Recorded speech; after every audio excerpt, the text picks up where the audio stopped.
खबर महाराष्ट्र के गढ़चिरौली से आ रही है, जहां धानोरा तहसील के तुकुम गांव में मैजिक बस इंडिया फाउंडेशन की ओर से कचरे से टिकाऊ इसे संकल्पना पर आधारित एक विशेष प्रदर्शन और प्रात्यक्षिक कार्यक्रम आयोजित किया गया। पर्यावरण संरक्षण, स्वच्छता, वर्षा जल संचयन और स्थानीय संसाधनों पर आधारित सतत आजीविका जैसे विषयों पर केंद्रित इस कार्यक्रम में विभिन्न उपक्रम और नई संकल्पनाएं प्रस्तुत की गई। संवाददाता अस्ते भगत की रिपोर्ट। आम्ही सर्वजण इंडिया फाउंडेशन मॅजिक बसतर्फे तुकुम या गावी गेलो।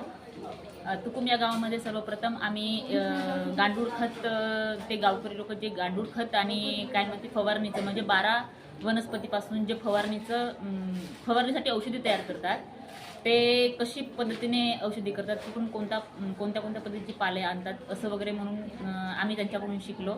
तो त्यांनी सांगितलं, तो म्हणजे आपण घरगुती कसं वापर करू शकतो त्याबद्दल आपल्याला माहिती मिळाली। आणि त्याच्यानंतर आम्ही तुकुम गावाजवळ गेलो, जे उपकेंद्राजवळ एक बाटली घर म्हणून बनवलं। ते टाकाऊ वस्तूपासून कसं टिकाऊ वस्तू बनवतो, विटाच्या ऐवजी त्यांनी बाटलामध्ये रेती चा वापर करून त्या बाटलीपासून प्लास्टिकच्या घर बनवलेत। आणि ते अशी परंपरा आहे की मासिक धर्मामध्ये झालेल्या स्त्रिया, आदिवासी, त्या बाटली घरामध्ये 5 दिवस विश्राम करतात।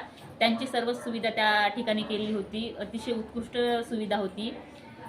ते पाहून आम्हाला खरंच खूप छान वाटलं की कसं आपण पण असं टाकाऊ वस्तूपासून टिकाऊ वस्तू करू शकतो। त्याच्यानंतर आम्ही दुसरी आदिवासी विभागात गेलो, लेखामेंढा।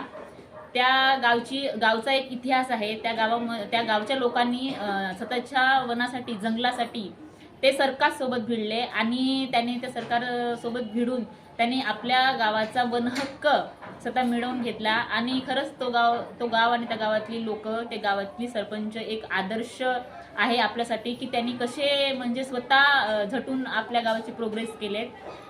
ते आमच्यासाठी प्रेरणा होती की आम्ही पण कशा आपल्या गावासाठी सर्व एकत्र होऊन प्रेरणा देऊ शकतो। या तिन्ही ठिकाणून आम्ही खूप काही शिकलो। म्हणून इंडिया फाउंडेशन मॅजिक बॅचचं आम्हाला नेलं आहे, त्याच्याबद्दल आम्ही खूप खूप धन्यवाद।